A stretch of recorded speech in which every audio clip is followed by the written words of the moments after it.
Shalom Bapak Ibu Saudara yang dikasihi Tuhan. Senang sekali saya dapat melayani Bapak Ibu Saudara dalam kesempatan ini. Pada hari ini saya ingin mengajak kita untuk merenungkan bagian firman Tuhan yang berjudul Hidup Bebas dari Kekhawatiran. Mari kita buka Alkitab kita dari Injil Matius pasal 6 ayat 25 sampai ayat yang ke-27. Hal kekhawatiran.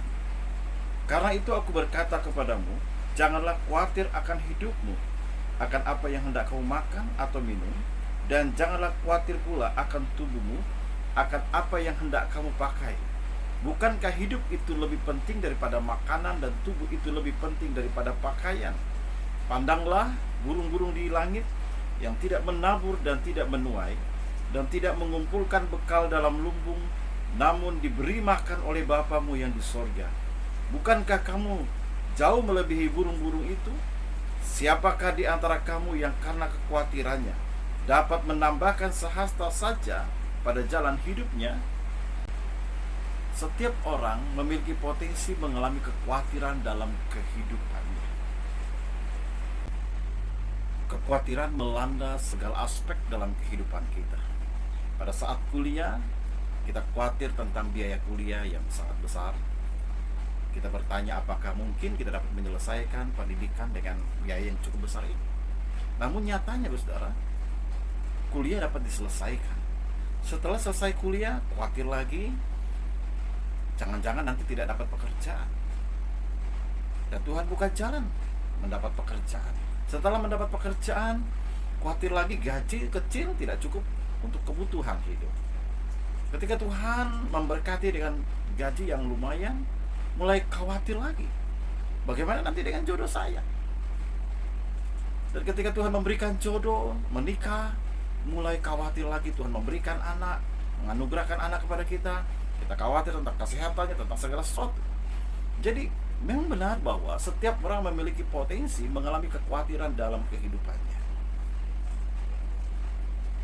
Namun yang terpenting di dalam semua hal yang menjadi renungan kita adalah jangan sampai kita dikuasai oleh kekhawatiran tersebut. Sebab jika kita dikuasai oleh kekhawatiran, maka kondisi dan situasi ini akan dapat mudah sekali mempengaruhi hati dan pikiran kita. Dan hal itu bisa membuat apapun yang kita lakukan menjadi salah. Dari bagian firman Tuhan yang kita baca, saya membaca ayat yang ke-25. Karena itu aku berkata kepadamu, janganlah khawatir akan hidupmu, akan apa yang hendak kamu makan atau minum, dan janganlah khawatir pula akan tubuhmu, akan apa yang hendak kamu pakai. Bukankah hidup itu lebih penting daripada makanan dan tubuh itu lebih penting daripada pakaian? Mungkin saat ini kita berkata bahwa saya tidak khawatir tentang makanan, saya tidak khawatir tentang minuman, saya tidak khawatir tentang apa yang saya pakai, saya tidak khawatir tentang apapun juga, karena saat ini sangat-sangat saya diberkati oleh Tuhan. Bapak Ibu Saudara yang dikasihi oleh Tuhan Yesus Kristus, kapan kita mengalami kekhawatiran dalam kehidupan kita? Kita bisa renungkan bagaimana ketika kita mengalami penderitaan sakit, bagaimana ketika kita mengalami kesulitan dalam kehidupan kita, bagaimana pada saat kita mengalami krisis ekonomi, dan bagaimana ketika kita mengalami bencana atau kesusahan dalam kehidupan kita. Disinilah kita diuji iman dan keyakinan kita, saudara. Sebab sering sekali di mulut kita berkata, saya tidak khawatir, tetapi dalam tindakan-tindakan kita, dalam perbuatan kita, kelihatan kekhawatiran kita, nampak kekhawatiran kita. Kesempatan ini saya ingin mengajak kita untuk belajar dari bagian firman Tuhan yang menjadi renungan kita pada kesempatan ini. Hidup bebas dari kekhawatiran. Mengapa kita tidak boleh hidup di dalam kekhawatiran? Yang pertama, kita melihat dalam ayat yang ke-27, firman Tuhan berkata demikian. Siapakah di antara kamu yang karena kekhawatirannya dapat menambahkan sehasta saja pada jalan hidupnya? Para psikologi mengatakan bahwa 92% apa yang dikhawatirkan itu tidak terjadi. Ini sangat cocok dengan pengalaman yang saya alami, Bapak Saudara. Saya khawatir tentang hal-hal yang mungkin akan terjadi di dalam kehidupan yang saya jalani. Tapi nyatanya Bapak Saudara, apa yang saya khawatirkan itu ternyata tidak terjadi. Dan para psikolog mengatakan bahwa 92% dari apa yang kita khawatirkan itu tidak terjadi. Kata jangan khawatir di dalam bagian firman Tuhan bukan berarti bahwa Tuhan melarang kita untuk berencana, melarang kita untuk mengantisipasi masa depan kita. Kata jangan khawatir sesungguhnya menjelaskan, menerangkan kepada kita bahwa Tuhan bertanggung jawab sepenuhnya atas kehidupan kita. Dia punya rencana, dia punya cara untuk menyelesaikan masalah-masalah dalam kehidupan kita.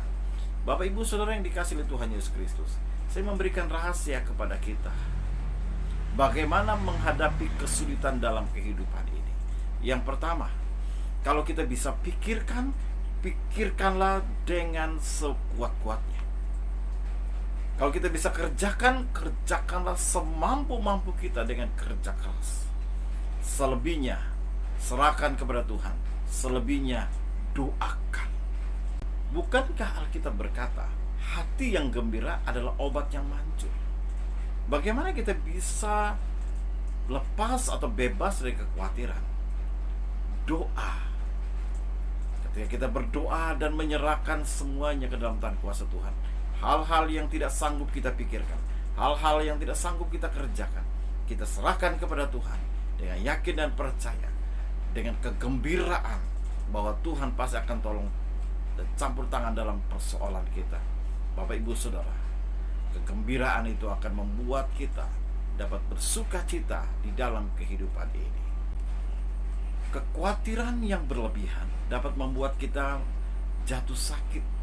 Pada banyak orang menderita oleh karena kekhawatiran yang berlebihan, membuat dia mengalami sakit mah, tekanan darah tinggi, dan lain sebagainya yang bisa ditimbulkan oleh karena kekhawatiran yang berlebihan. Kekhawatiran adalah toksik atau racun yang berbahaya. Ketika kekhawatiran itu sangat berlebihan, maka kekhawatiran itu dapat menguasai kehidupan Anda dan bahkan mempengaruhi keputusan-keputusan Anda. Kekhawatiran bertolak belakang dengan iman. Orang yang beriman tidak akan mudah khawatir. Orang yang khawatir merupakan tanda bahwa ia tidak beriman. Kekhawatiran dapat membuat kita tidak menikmati apa yang Tuhan sediakan dalam kehidupan kita. Kita tidak dapat menikmati cara dan pertolongan Tuhan yang luar biasa ajaib dinyatakan dalam kehidupan kita. Kekhawatiran menghalangi kita merasakan mujizat dan kuasa Tuhan. Pelajaran yang dapat kita lihat tentang kekhawatiran, yaitu Petrus, saudara. Ketika Petrus berjalan di atas air,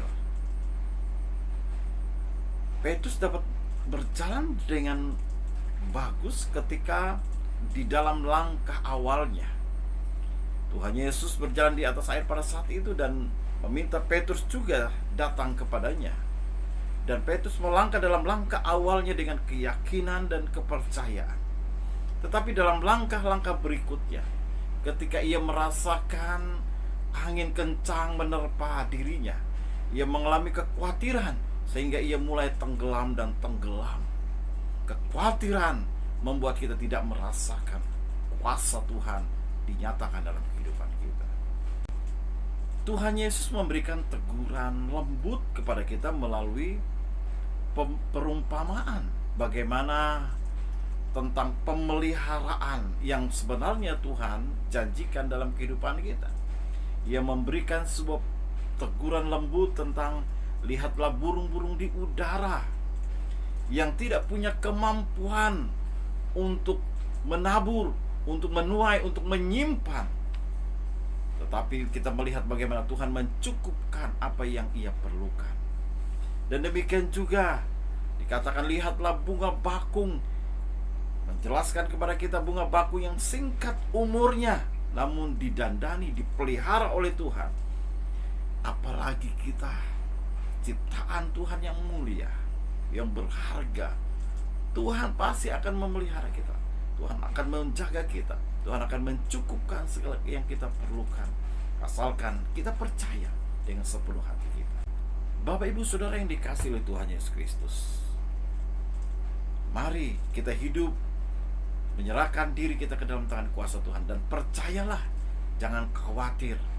Saya yakin dan percaya orang yang sungguh-sungguh yakin dalam kehidupannya dia, dan tidak mudah khawatir tentang hal-hal yang terjadi sekitarnya, mereka yang seperti itulah yang akan menikmati berkat di dalam kehidupan.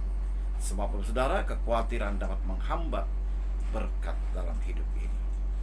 Demikian firman Tuhan pada kesempatan ini, kiranya dapat menjadi berkat dan meneguhkan setiap kita. Shalom.